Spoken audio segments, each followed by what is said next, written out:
Hello friends, R J മീഡിയയുടെ പുതിയ വീഡിയോയിലേക്ക് ഏവർക്കും സ്വാഗതം. ഇന്നത്തെ യാത്ര നമ്മുടെ സ്വന്തം മേസാനയിൽ നിന്ന് ഇന്ത്യയിലെ വൈറ്റ് സിറ്റി എന്നറിയപ്പെടുന്ന ഉദയ്പൂരിലേക്കാണ്. ഏകദേശം 5 മണിക്ക് മേസാനയിൽ നമ്മൾ ഉദയ്പൂരിലേക്ക് യാത്ര തുടങ്ങുകയാണ്. അപ്പോൾ നിങ്ങൾ നമ്മളെ കൂടെ ചേരുക. നമ്മൾ യാത്ര ഇവിടെ നിന്ന് തുടങ്ങുകയാണ്. ഈ യാത്രയിൽ പതിവ് പോലെ ഞങ്ങളോട് കൂടെ നിതിനും ആനന്ദും ജ്യോതിയും ശ്രീദേവിയും നിദ്രുട്ടനും എല്ലാവരും കൂടിയുണ്ട്. അങ്ങനെ നമ്മൾ ഈ യാത്ര പൊളിച്ചെടുക്കാൻ വേണ്ടി പോകണം.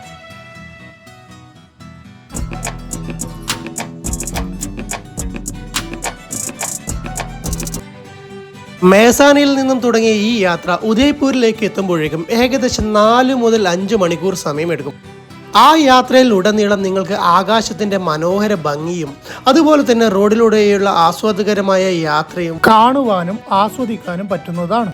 ഏർലി മോർണിംഗ് ആയതുകൊണ്ട് തന്നെ റോഡിൻ്റെ ഇരുവശത്തുമുള്ള സൈൻ ബോർഡുകളും റോഡിൻ്റെ ഭംഗിയും ആ റോഡിലുള്ള മാർക്കിങ്ങുകളൊക്കെ നല്ല രീതിയിൽ നമുക്ക് വ്യക്തമായി കാണാൻ സാധിക്കുമായിരുന്നു.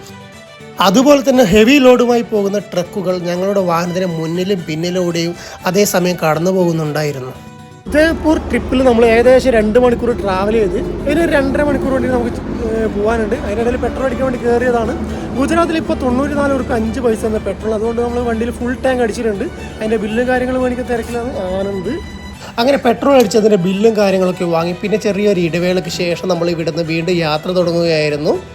അപ്പോൾ ഇനി അടുത്ത ബ്രേക്ക് നമ്മൾ ടീ ബ്രേക്ക് ആയിരിക്കും. എന്നാൽ പോവാം. ജയ് ഉദയ്പൂർ, ജയ് ഉദയ്പൂർ. മുന്നോട്ടുള്ള യാത്രയിൽ ഞങ്ങൾ എല്ലാവരും ഓരോരോ കഥകളും കാര്യങ്ങളും പറഞ്ഞ് മെല്ലെ ഉല്ലസിച്ച് ആർമാദിച്ച് പോവുകയാണ്. ആ സമയം ഏകദേശം 7 മണിയോടടുത്തിരുന്നു. ആ സമയത്തും നമ്മുടെ ആകാശം വളരെ മനോഹരമായിരുന്നു. നല്ല വിജൃംഭിച്ച ആകാശം എന്നൊക്കെ പറയുന്ന ഒരവസ്ഥയായിരുന്നു. അതുപോലെ തന്നെ റോഡിൻ്റെ ഇരുവശത്തുമുള്ള നല്ല മനോഹരമായ കാഴ്ചകളും സ്ഥലങ്ങളും കണ്ട് ആസ്വദിച്ച് നമ്മൾ മെല്ലെ മുന്നോട്ട് പോയിക്കൊണ്ടിരിക്കുകയായിരുന്നു. വളരെ വ്യത്യസ്തത നിറഞ്ഞ ആകാശമായിരുന്നു നമ്മുടെ യാത്രയിൽ നമുക്ക് കാണാൻ സാധിച്ചത്. അതുപോലെ തന്നെ റോഡിൻ്റെ ഭംഗിയും റോഡിലൂടെയുള്ള യാത്രയും കാര്യങ്ങളൊക്കെ അടിപൊളിയായിരുന്നു. ഓരോ സ്ഥലങ്ങളും ഓരോരോ പ്രത്യേക അനുഭവങ്ങളാണ് നമ്മൾക്ക് തരുന്നത്. അതിനിടയിൽ വീണ്ടും ഒരു ഇടവേള, ഏകദേശം 7:30 ഒരു ഇടവേളയ്ക്ക് വേണ്ടി നമ്മൾ നേരെ വണ്ടി ഒരു പെട്രോൾ പമ്പിലേക്കാണ് കയറ്റിയത്. ഫുൾ പാക്കഡായിട്ടാണ് നമ്മൾ ഉദയ്പൂരിലേക്കുള്ള യാത്ര തിരിച്ചത്. അതുകൊണ്ട് തന്നെ രാവിലത്തെ ചായക്കുള്ള കടിയും കാര്യങ്ങളൊക്കെ നമ്മൾ കൊണ്ടുവന്നിട്ടുണ്ടായിരുന്നു. അപരിചിതമായ സ്ഥലങ്ങളിലൂടെയുള്ള ദീർഘദൂര യാത്രയിൽ ഒരു ഇടവേളയ്ക്ക് നല്ല സ്ഥലം എന്ന് പറയുന്നത് ഒരു പെട്രോൾ പമ്പ് തന്നെയായിരിക്കും. അതും നല്ലൊരു പെട്രോൾ പമ്പാണെങ്കിൽ നമുക്ക് അവിടെ ഇരുന്ന് വ്യക്തമായ രീതിയിൽ ഒന്ന് ഫ്രഷൊക്കെ ആയി ചായയൊക്കെ കുടിച്ച് കുറച്ച് നല്ല രീതിയിൽ റെസ്റ്റ് എടുത്ത് നമുക്ക് യാത്ര തുടങ്ങാവുന്നതാണ്.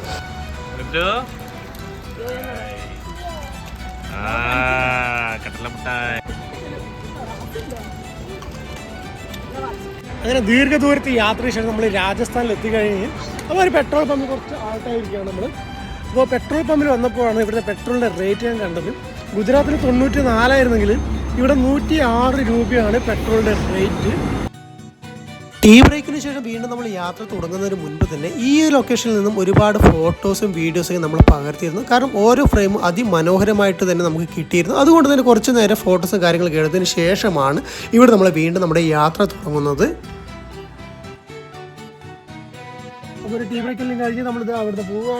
മുന്നോട്ടുള്ള യാത്രയിൽ ഏകദേശം 9 മണിയോടുകൂടി ഉച്ചഭക്ഷണത്തിന് ആവശ്യമായ റൊട്ടി വാങ്ങാൻ വേണ്ടി ഒരു ഹോട്ടലിൻ്റെ മുന്നിൽ കൂടി നമ്മളെ വണ്ടി ഒന്ന് നിർത്തിയിരുന്നു. ഈ ലൊക്കേഷനും കാര്യങ്ങളെന്ന് പറയുന്നത് നമ്മൾ പോകുന്ന മെയിൻ ഹൈവേയുടെ റോഡ് അരികിലുള്ള ഒരു സ്ഥലമാണ്. ഹെവി ലോഡുമായി പോകുന്ന ട്രക്ക് ഡ്രൈവേഴ്സിനൊക്കെയുള്ള ഒരു ആശ്വാസ കേന്ദ്രം കൂടിയാണ് ഇത്തരം ചെറിയ ചെറിയ ഹോട്ടൽ കാര്യങ്ങളൊക്കെ. ചപ്പാത്തി മേടിക്കാൻ വേണ്ടിയിട്ട് നമ്മളൊരു സ്ഥലത്ത് ഹോൾട്ട് ചെയ്തിരിക്കുകയാണ്. അപ്പോൾ നമ്മൾ ചിക്കൻ കറിയും കാര്യങ്ങളും ഇന്നലെ റെഡിയാക്കി നമ്മളെ വണ്ടിയിൽ വെച്ചിട്ടുണ്ട്. അപ്പോൾ അതും ഇവിടുന്ന് വേണമെങ്കിൽ ചപ്പാത്തി ആയിട്ട് കഴിക്കാനാണ് പരിപാടി. അപ്പോൾ നമ്മൾ ഫുഡിന് ഓർഡർ ചെയ്തിട്ടുണ്ട്. അതൊന്ന് നമ്മൾ അടുത്ത ഫുഡിൻ്റെ പരിപാടിയിലേക്ക് കിടക്കുന്നതായിരിക്കും. Let's go man. പോകാമല്ലേ? വാ. രാജസ്ഥാനിലെ റോഡുകളിലൂടെയുള്ള യാത്രയിൽ ഒരുപാട് ടണലുകൾ നമുക്ക് കാണാൻ സാധിക്കും. ആ ടണലിൻ്റെ ഉള്ളിലോട്ട് കയറുമ്പോഴും ആ ടണലിൽ നിന്ന് പുറത്തോട്ട് വരുമ്പോഴും ഒരു പ്രത്യേക അനുഭൂതി തന്നെയാണ് അത് നമുക്ക് ഉണ്ടാക്കുന്നത്. I don't give a fuck what you say. Yeah, I'ma do shit my way. So you can go kick rocks, I'ma stack bricks up, build what I want to make. Yo, I got a lot of shit to say, so I'ma do this every day. I'll be writing things until I'm fucking buried in my grave. 6 feet deep on it, but my body won't decay, cause my messages are രാജസ്ഥാനിലൂടെയുള്ള ഈ ദീർഘദൂര യാത്ര വളരെ മനോഹരമായിരുന്നു. തിക്കും തിരക്കും ഒന്നുമില്ലാത്ത ഒരു മനോഹരമായ യാത്ര. യാത്രയിൽ റോഡിന്റെ ഇരുവശത്തും കാണുന്ന കുന്നും മലകളൊക്കെ ആയിരുന്നു. ഇത് മൺസൂൺ സീസണിലാണെങ്കിൽ പിന്നെയും അടിപൊളിയാവുന്ന ഒരു ലൊക്കേഷൻ കൂടിയാണ്. ഇനി ഒരു 1.5-3 മണിക്കൂർ ദൂരം മാത്രമേ ഉള്ളൂ നമ്മുടെ ഉദയ്പൂരിലേക്ക്. അതിന് മുന്നായിട്ട് ഒരു ചെറിയൊരു ബ്രേക്കാണ് നമ്മൾ വീണ്ടും എടുക്കാൻ പോകുന്നത്. അങ്ങനെ നമ്മൾ വണ്ടി പാർക്ക് ചെയ്തിരിക്കുകയാണ്. ഫുഡ് കഴിക്കാൻ വേണ്ടിയിട്ടില്ല. ഫുഡ് കഴിക്കാൻ വേണ്ടിയുള്ള പ്രിപ്പറേഷൻ കാര്യങ്ങൾ നടന്നുകൊണ്ടിരിക്കുകയാണ്. ചപ്പാത്തിയാണ്. ആനന്ദ് ഇവിടുത്തെ ഫുഡിന്റെ പ്രിപ്പറേഷൻ കാര്യങ്ങൾ ചെയ്തുകൊണ്ടിരിക്കുകയാണ്. നമ്മളെ ഫുഡ് വെച്ചാൽ ഇന്നലെ ഫ്രഷ് ആയിട്ട് ഉണ്ടാക്കി വെച്ച കോഴിക്കറിയും നല്ല ചപ്പാത്തി പിന്നെ ബിരിയാണി. പറയുമ്പോൾ തന്നെ വായത് വെള്ളം വരും. ഭക്ഷണം കഴിക്കാൻ വേണ്ടി നമ്മൾ വണ്ടി നിർത്തിയത് റോഡിൻ്റെ സൈഡിലുള്ള ഒരു ആൽമരത്തിന് താഴെയായിരുന്നു. അതുകൊണ്ട് തന്നെ അത് ശാന്തമായിട്ട് നമുക്ക് ഫുഡ് കഴിക്കാൻ പറ്റിയിരുന്നു. അപ്പോൾ നല്ല രീതിയിൽ നമ്മൾ ഫുഡും കാര്യങ്ങളൊക്കെ കഴിച്ച് കുറച്ച് സമയം ടൈം സ്പെൻഡ് ചെയ്ത് മെല്ലെ അവിടെ നിന്ന് യാത്ര വീണ്ടും തിരികെയാണ്. ഇനി ജസ്റ്റ് ഒരു 3/4 മണിക്കൂർ എവേ ആണ് നമ്മൾ ഉദയ്പൂരിൽ എന്ന ലൊക്കേഷനിൽ നിന്നുള്ളത്.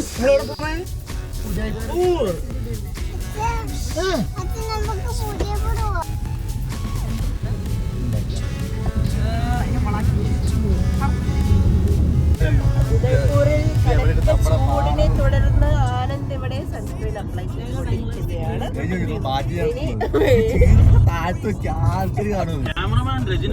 കഴിഞ്ഞ 4-5 മണിക്കൂർ വളരെ മനോഹരമായ യാത്രകളിലൂടെയാണ് നമ്മൾ സഞ്ചരിച്ചത്. അങ്ങനെ ഉദയ്പൂരിന് മുന്നുള്ള അവസാനത്തെ ടോളും കഴിഞ്ഞ് നമ്മൾ കുറച്ച് ദൂരം ചെന്നപ്പോൾ രാജസ്ഥാനിൽ നിന്നും ആദ്യത്തെ 8ന്റെ പണി നമുക്ക് കിട്ടിയിരിക്കുകയാണ്. പണി എന്ന് വെച്ചാൽ രാജസ്ഥാനിലെ ട്രാഫിക് പോലീസ് നമ്മളെ ട്രാഫിക് റൂൾ വയലേഷൻ എന്നും പറഞ്ഞ് നമ്മളെ പിടിച്ചിരിക്കുകയാണ്. റോഡ് വയലേഷനോ കാര്യങ്ങളൊന്നും ആയിരുന്നില്ല. ഒരു സാധാരണക്കാരൻ്റെ പൈസ വെടിങ്ങാനുള്ള ഒരു അറാം പറപ്പ് എന്നല്ലാണ്ട് വേറൊന്നുമില്ല ഇതിന് പറയാൻ വേണ്ടിയിട്ട്.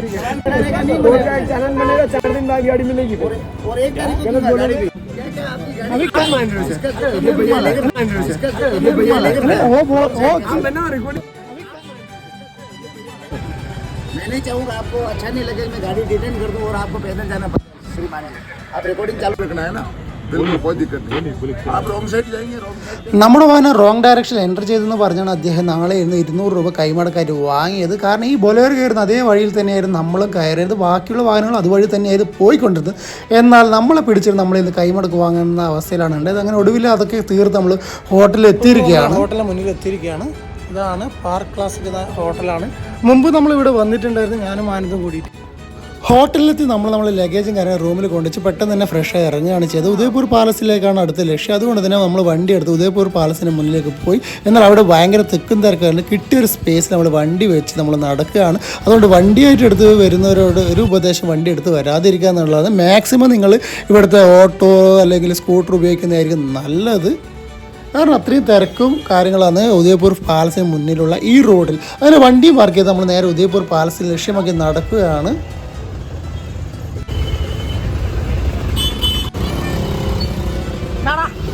അങ്ങനെ നമ്മളെ ലക്ഷ്യസ്ഥാനമായ ഉദയ്പൂർ എത്തിക്കഴിഞ്ഞ് ഉദയ്പൂർ പാലസിൻ്റെ മെയിൻ ഗേറ്റിൻ്റെ വലതുവശത്തായിട്ടാണ് നമ്മുടെ ടിക്കറ്റ് കൗണ്ടർ സ്ഥിതി ചെയ്യുന്നത്. നിങ്ങൾക്ക് മ്യൂസിയത്തിൻ്റെ ഔട്ടർ ഏരിയ മാത്രമാണ് കാണേണ്ടതെങ്കിൽ 50 രൂപയുടെ ടിക്കറ്റും അതല്ല എങ്കിൽ 400 രൂപയുടെ ടിക്കറ്റുമാണ് ഇവിടെ നിന്നും എടുക്കേണ്ടത്.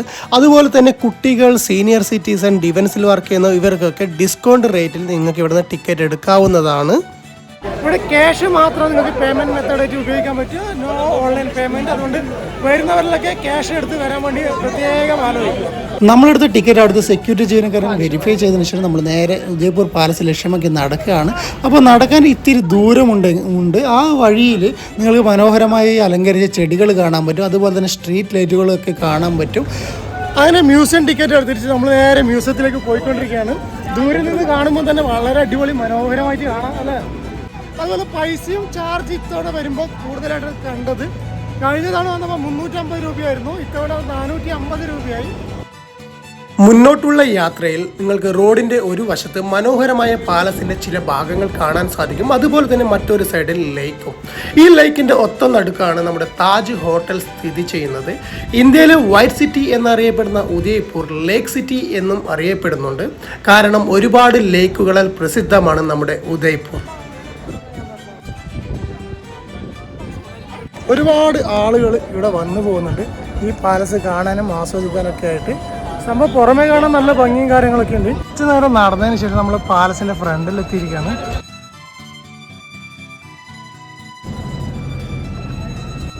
നിങ്ങൾക്ക് മുന്നിൽ ഇപ്പോൾ കാണുന്ന ഈ മനോഹരമായ ചരിത്ര നിർമ്മിതിയാണ് രാജസ്ഥാനിലെ ഉദയ്പൂരിൽ സ്ഥിതി ചെയ്യുന്ന ഉദയ്പൂർ പാലസ്.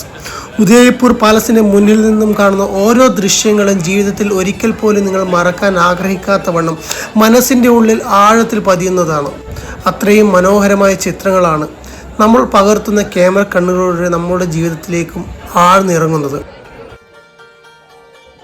ഉദയ്പൂർ പാലസിൻ്റെ ഫ്രണ്ടിൽ നിന്നും ഒരുപാട് ഫോട്ടോസൊക്കെ എടുത്ത് കുറച്ചു നേരം വിശ്രമിച്ചതിന് ശേഷം ഉദയ്പൂർ പാലസ് കാണാൻ വേണ്ടി മെല്ലെ നടന്നു നീങ്ങുകയാണ് ചെയ്തത്. ഉദയ്പൂർ പാലസിൻ്റെ ഫ്രണ്ട് ഡോറിൻ്റെ മുന്നിലായിട്ട് തന്നെ ഒരു പട്ടുകൂറ്റൻ ഗജവീരൻ്റെ പ്രതിമ നിങ്ങൾക്ക് കാണാൻ സാധിക്കും. അതുപോലെ തന്നെ ഒരു വലിയ കമാനം, ആ കമാനത്തിന് ഭദ്രതയ്ക്ക് വേണ്ടി നിർമ്മിച്ച ഒരു പട്ടുകൂറ്റൻ ഡോറും നിങ്ങൾക്ക് കാണാൻ സാധിക്കും. അതുപോലെ തന്നെ ഇത്രയും വലിയ ഉയരത്തിൽ സ്ഥിതി ചെയ്ത ഈ കമാനത്തിൻ്റെ ഉൾഭാഗത്തെയും മനോഹരമായ ചിത്രപ്പണികളും ആലിംഗനം ചെയ്തത് അത് ആരെയും അമ്പരിപ്പിക്കുന്ന രീതിയിൽ വളരെ മനോഹരമായിട്ടുണ്ട്. ഈ കമാനത്തിനകത്ത് കടക്കുമ്പോൾ തന്നെ നമുക്ക് നേരെയുള്ള ചുമരിൽ കാണുന്ന ഒരു ആനയുടെ ചിത്രമാണ്. അതുപോലെ തന്നെ ലെഫ്റ്റ് സൈഡിലായിട്ട് ഒരു ആർച്ച് കാണാം. അതുപോലെ തന്നെ റൈറ്റ് സൈഡിലാണ് നമുക്ക് എൻട്രി വരുന്നത്. പിന്നീടുള്ള കുറച്ച് സമയം നമ്മൾ അതിനകത്ത് തന്നെ കുറച്ച് റെസ്റ്റ് എടുക്കും. കാരണം ഇതിലൂടെ ആകെ മൂഡ് ഓഫ് ആയിരുന്നു. അതുപോലെ തന്നെ ഞാൻ ഒരുപാട് പേടിപ്പിക്കുകയൊക്കെ ചെയ്തുകൊണ്ട് പുള്ളിക്കാരനായിട്ട് നമ്മൾ ഒന്ന് ചങ്ങാത്തം കൂടാൻ വേണ്ടിയിട്ട് കുറച്ച് സമയം ഇരുന്നതായിരുന്നു. അങ്ങനെ കുറച്ച് നേരത്തെ വീഡിയോ ഷൂട്ടും കാര്യങ്ങളും കഥ പറച്ചിലൊക്കെ കഴിഞ്ഞിട്ടാണ് നമ്മൾ യാത്ര വീണ്ടും തുടങ്ങുന്നത്.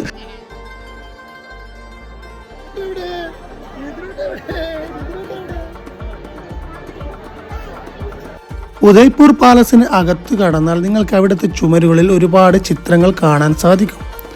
ഉദയ്പൂർ രാജവംശത്തിൻ്റെ അഥവാ മേവാർ രാജവംശത്തിൻ്റെ സമ്പന്നമായ സാംസ്കാരിക ചരിത്ര കലാപരമായ പൈതൃകത്തെ ഓർമ്മപ്പെടുത്തുന്ന രീതിയിലാണ് ഈ ചിത്രങ്ങളൊക്കെ ഇന്നും അവിടെ നിങ്ങൾക്ക് കാണാൻ സാധിക്കുക. അകത്തോട്ട് നടന്ന് നീങ്ങുമ്പോൾ നിങ്ങൾക്ക് ഇവിടെ കാണാൻ സാധിക്കുന്നത് ഇന്ത്യൻ ആർക്കിടെക്ചേഴ്സിൻ്റെ സമ്പന്നമായ കഴിവുകളും അവരുടെ മനോഹരമായ നിർമ്മിതികളൊക്കെയാണ്. ഓരോ സ്ഥലവും ഓരോ ഇടങ്ങളും അത് നിങ്ങൾ എടുത്തു കാണിക്കുക. ഓരോ സ്ട്രക്ചേഴ്സിലും ഇന്ത്യൻ കലാകാരന്മാരുടെ ഈ രാജസ്ഥാൻ കലയുടെ ഓരോരോ ഭാഗങ്ങൾ നിങ്ങൾക്ക് കാണാൻ സാധിക്കും.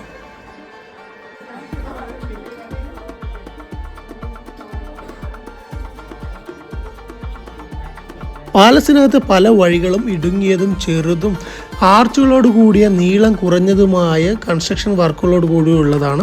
അന്നത്തെ കാലത്തെ രാജ്യത്തെ അറിയുന്നവർക്ക് അതുവഴി പോയവർക്ക് അവരുടെ സംരക്ഷണത്തിന് വേണ്ടി നിർമ്മിച്ച രീതിയിലുള്ള ഒരു കൺസ്ട്രക്ഷൻ. ഇതുവഴി നമ്മൾ ചെന്നെത്തുന്നത് നാലുകെട്ടിനെ സൂചിപ്പിക്കുന്ന രീതിയിലുള്ള ഒരു സ്ഥലത്താണ്. അതിൻ്റെ നടുക്കൊരു കുളമുണ്ട്, ചുറ്റും മരങ്ങളുണ്ട്. അതുപോലെ തന്നെ ആ ഏരിയ മൊത്തം കവർ ചെയ്യുന്ന രീതിയിൽ ഒരു വരാന്തയും ചുറ്റും ഒരുപാട് തൂണുകളൊക്കെ നിങ്ങൾക്ക് കാണാൻ സാധിക്കും. അതുപോലെ തന്നെ മാർബിൾ കൊണ്ട് പണിത ഒരു മേൽക്കൂരയും നിങ്ങൾക്ക് കാണാൻ സാധിക്കും. വളരെ മനോഹരമായ കൺസ്ട്രക്ഷൻ ആക്ടിവിറ്റീസ് നിങ്ങൾക്ക് ഇവിടെ കാണാൻ സാധിക്കും. പിന്നീട് തന്നെ ഇവിടെ അത്ഭുതപ്പെടുത്തിയ ഒരു പെൻസിൽ ആർട്ടിസ്റ്റിൻ്റെ ഒരു വർക്കായിരുന്നു. ലൈവായിട്ട് ഒരു ഫാമിലി അല്ല ഒരു വ്യക്തിയുടെ ചിത്രം അദ്ദേഹം ലൈവായിട്ട് ഒരു പേപ്പറിലേക്ക് പകർത്തിയെടുക്കുന്നത്. ജീവൻ തുടിച്ച് നമ്മുടെ മുന്നിൽ കാണുന്ന ആ വ്യക്തി അദ്ദേഹം ലൈവായിട്ട് പേപ്പറിലേക്ക് പകർത്തുമ്പോൾ സത്യത്തിൽ വല്ലാത്തൊരു ആശ്ചര്യം അത്ഭുതമൊക്കെ ആയിരുന്നു. വളരെ ലളിതമായ രീതിയിൽ ഒരു സ്ട്രെസ്സും ഇല്ലാതെ ആ കലാകാരൻ അവരെ ഒരു പേപ്പറിലേക്ക് പകർത്തിയെടുക്കുകയായിരുന്നു. വാട്ട് എ ബ്യൂട്ടിഫുൾ സ്കിൽ അല്ലേ.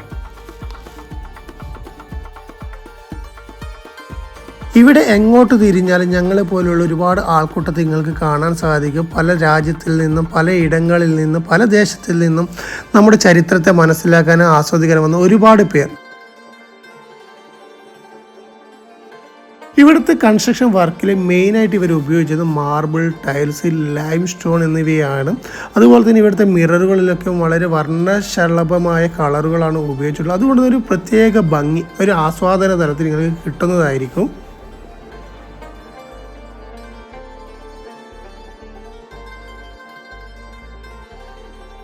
നിങ്ങളിപ്പോൾ കണ്ടുകൊണ്ടിരിക്കുന്ന ഈ സ്ഥലം ഈ പാലസിൻ്റെ ഒരു സൈഡിലുള്ള മധ്യഭാഗത്തെ സ്ഥിതി ചെയ്യുന്ന മനോഹരമായ ഒരു വിശ്രമ കേന്ദ്രമാണെന്ന് വേണമെങ്കിൽ പറയാം. അന്നത്തെ കാലത്ത് രാജാക്കന്മാരും അവരുടെ തോഴിമാർക്കൊക്കെ വിശ്രമിക്കാനും വേണ്ടിയുള്ള ഒരു ഏരിയ ആയിട്ട് വേണം നമുക്കിതിനെ കൺസിഡർ ചെയ്യാം. അതുപോലെ തന്നെ ഇവിടുത്തെ ഏരിയയും ഇവിടുത്തെ വിഷ്വൽസൊക്കെ വളരെ മനോഹരമായിട്ടുണ്ട്. ഫോട്ടോ എടുക്കാൻ അല്ലെങ്കിൽ വീഡിയോസ് എടുക്കുന്നവർക്കല്ല അതിൻ്റെ ഒരു ഭംഗി ആസ്വദിക്കാനും ഇത്രയും മനോഹരമായ കാഴ്ചകളാലാണ് ഈ തൂണിൻ്റെ ഭംഗിയൊക്കെ നിങ്ങൾക്ക് കാണാൻ സാധിക്കുക. പാലസിനകത്തേക്ക് നമ്മൾ വീണ്ടും കടന്നു ചെല്ലുന്ന ഇടുങ്ങിയ വഴിയിലൂടെയാണ്. അത്തരം വഴികളിലേക്ക് സൂര്യപ്രകാശം എയർ സർക്കുലേഷന് വേണ്ടി നമ്മുടെ മാർബിളിൽ ലൈം സ്റ്റോണിൽ തീർത്ത മനോഹരമായ കട്ടിംഗ് വർക്കുകളോട് കൂടിയ ഒരു വിൻഡോ നിങ്ങൾക്ക് കാണാൻ സാധിക്കുന്നതാണ്. ഇത്തരം വിൻഡോകൾ മുഗൾ ഭരണകാലത്ത് ഒരുപാട് ഉപയോഗിച്ചിട്ടുണ്ട്.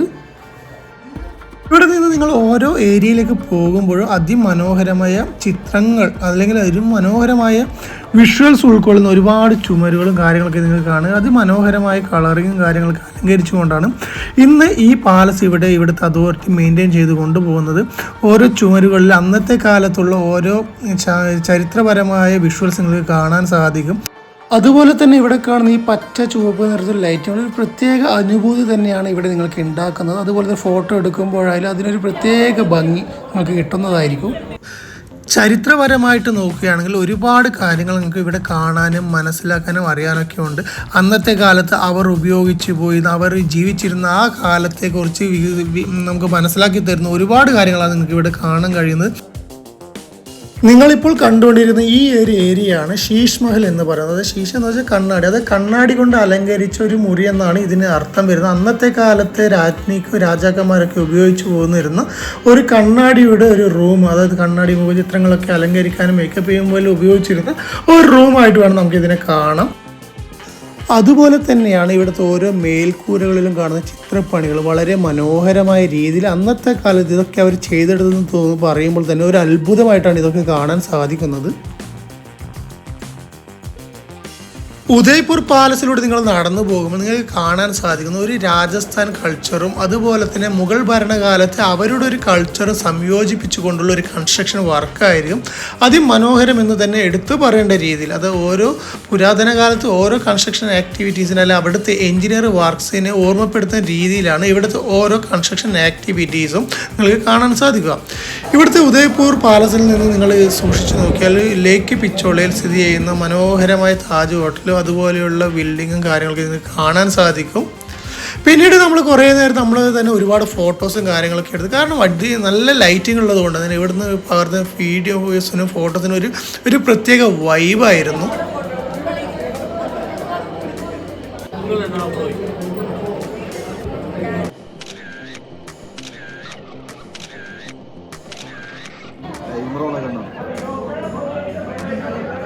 എന്നെ ഇവിടങ്ങളിൽ ആകർഷിച്ച ഇത്തരം കാഴ്ചകളാണ്. പാലസിനകത്തു നിന്നും പുറമേക്ക് നോക്കുമ്പോൾ കിട്ടുന്ന മനോഹരമായ ഒരു വിഷ്വൽസ് ഉണ്ട്. അതിൻ്റെ ഒരു ആസ്വാദന തലം വേറെ തന്നെയാണ്. ഉള്ളിലുള്ളതിനേക്കാൾ മനോഹരമെന്ന് എനിക്ക് തോന്നിയത് ഇവിടുത്തെ ആർച്ചുകളിലൂടെയും വിൻഡോകളിൽ നമ്മൾ പുറമേക്ക് നോക്കുമ്പോൾ കിട്ടുന്ന ഒരു മനോഹരമായൊരു വൈഡ് വ്യൂ ഉണ്ട്. അതുതന്നെയാണ് ഉദയ്പൂർ പാലസിനകത്തു നിന്നും പുറമേ നോക്കിയാൽ നിങ്ങൾക്ക് ഏകദേശം ഉദയ്പൂർ എന്ന ടൗണിൻ്റെ ഏകദേശം എല്ലാ ഏരിയയും കവർ ചെയ്തുകൊണ്ടുള്ള മനോഹരമായ ദൃശ്യങ്ങൾ കാണാൻ സാധിക്കും. അതുപോലെ തന്നെ നേരെ താഴോട്ട് നോക്കിയാൽ ഉദയ്പൂർ പാലസിനകത്തോട്ടുള്ള എൻട്രിയും അതിൻ്റെ ബോർഡറും കാര്യങ്ങളും അതിൻ്റെ ആർക്കിടെക്ചറൽ വർക്കും ഓരോ ഏരിയയിൽ നിങ്ങൾക്ക് അത് കാണാനും ആസ്വദിക്കാനും സാധിക്കുന്നതാണ്. നേരത്തെ പറഞ്ഞതുപോലെ തന്നെ ഇവിടങ്ങളിൽ നിങ്ങൾക്ക് ഒരു രാജസ്ഥാനി മുഗൾ ഫ്യൂഷൻ ആർക്കിടെക്ചർ വർക്കുകളാണ് കാണാൻ സാധിക്കുക. ഇതിനിടയിൽ ഇവിടുത്തെ മനോഹരമായ ബാക്ക്ഗ്രൗണ്ടുകൾക്കിടയിലൂടെ നമ്മുടെ ജ്യോതിയുടെയും ആനന്ദിൻ്റെയൊക്കെ മനോഹരമായ കുറച്ച് വീഡിയോസൊക്കെ ഞാൻ പകർത്തിയെടുത്തിട്ടുണ്ടായിരുന്നു.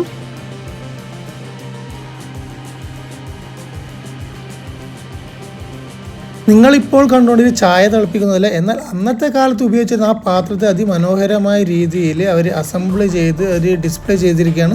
അതുപോലെ തന്നെ ഓരോ ഏരിയയും മനോഹരമായി അവർ അലങ്കരിച്ചിട്ടുണ്ട്. ഒരു ഏരിയ മ്യൂസിയം ടൈപ്പാണ്, മറ്റൊരു ഏരിയ ആർക്കിടെക്ചർ വർക്കൊക്കെ ഉൾക്കൊള്ളിച്ചതാണ്, ഒരു ഏരിയ അതിൻ്റെ മിനി ആർക്കിടെക്ചർ വർക്കൊക്കെ കാണിക്കുന്നതാണ്.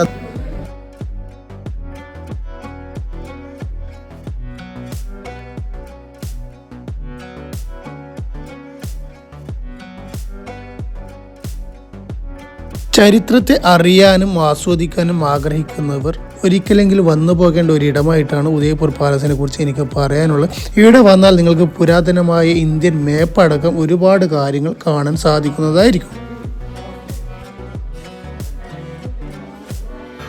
ഉദയ്പൂർ പാലസ് എന്നത് 400 വർഷം പഴക്കമുള്ള ഒരു ചരിത്ര നിർമ്മിതിയാണ്. ഉദയ്പൂർ എന്ന നഗരത്തിനും തടാകങ്ങൾക്കും ഇടയിൽ ഒരു കുന്നിൻ്റെ മുകളിൽ നിർമ്മിച്ച ഒരു ചരിത്ര നിർമ്മിതി. അന്നത്തെ കാലത്ത് അധിനിവേശത്തിൽ നിന്ന് മുഗൾ രാജവംശത്തിൽ നിന്ന് രാജ്യത്തെയും ദേശത്തെയും സംരക്ഷിക്കുന്നതിന് വേണ്ടി നിർമ്മിച്ച ഒരു ചരിത്ര നിർമ്മിതിയാണ് എന്നുകൂടി വേണം നമുക്ക് പറയാം. ഇത്രയും നേരം എന്നിലൂടെ നിങ്ങൾ അറിഞ്ഞ ഈ ഉദയ്പൂർ പാലസ് എന്നത് അല്ലെ സിറ്റി ഓഫ് പാലസ് എന്ന് പറയുന്നത് രാജസ്ഥാൻ എന്ന സംസ്ഥാനത്തിൻ്റെയും അതുപോലെ തന്നെ ഉദയ്പൂർ എന്ന നഗരത്തിൻ്റെയും ഒരു അഭിമാന നിർമ്മിതി കൂടിയാണ്.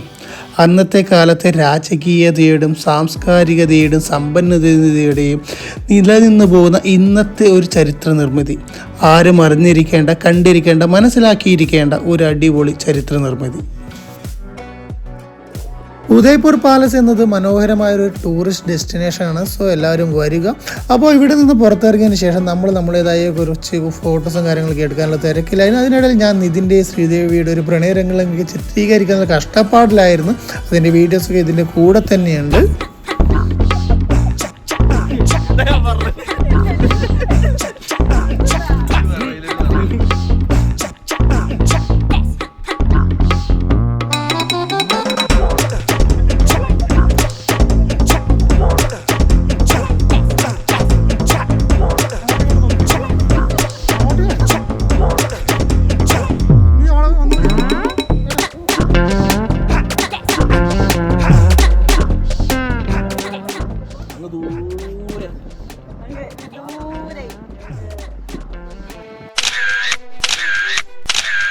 ഉദയ്പൂർ പാലസ് കാണാൻ വരുന്ന മലയാളികൾക്കുള്ള ഒരു ആശ്വാസമാണ് ഇതിനടുത്ത് തന്നെയുള്ള കേരള റെസ്റ്റോറൻറ്റ്. നിങ്ങൾ ഗൂഗിൾ മാപ്പിൽ സെർച്ച് ചെയ്താൽ ഇങ്ങോട്ടേക്കുള്ള വഴി കിട്ടുന്നതായിരിക്കും. സോ ഇവിടെ വരിക, സന്തോഷത്തോടെ ഫുഡ് കഴിക്കും. ഇന്നത്തെ സായാഹ്നം നമ്മുടെ ഹോട്ടലിൻ്റെ അടുത്ത് തന്നെയുള്ള ഒരു കൂൾ ബാറിലാണ് നമ്മൾ സ്പെൻഡ് ചെയ്തത്. കാരണം ഇന്നത്തെ യാത്രയൊക്കെ കാരണം ഒരുപാട് ക്ഷീണിച്ചു. ഇനിയും ഒരുപാട് യാത്ര ചെയ്യാനുള്ളത് കൊണ്ട്, നാളത്തെ യാത്രയെക്കുറിച്ച് പ്ലാൻ ചെയ്യാനുള്ളത് കൊണ്ട് ഇന്നത്തെ ഈവനിങ് നമ്മൾ ഈ കൂൾ ബാറിലാണ് സ്പെൻഡ് ചെയ്തത്. ഇവിടെ വന്നപ്പോൾ കുറച്ച് എൻ്റർടൈൻമെൻറ്റും കാര്യങ്ങളൊക്കെ ഉള്ളത് കൊണ്ട് സമയം പോയി നമ്മൾ അറിഞ്ഞതേ ഇല്ല. ഇനി നാളത്തെ യാത്രയുടെ വിവരങ്ങളുമായി നമ്മൾ പെട്ടെന്ന് നിങ്ങളുടെ മുന്നിൽ വരുന്നതായിരിക്കും. സോ നമ്മുടെ വീഡിയോയ്ക്ക് വേണ്ടി കാത്തിരിക്കുന്ന പ്രതീക്ഷയോടെ ഇന്നത്തെ ഈ വീഡിയോ ഇവിടെ നിർത്തുകയാണ്. Thank you for watching this video.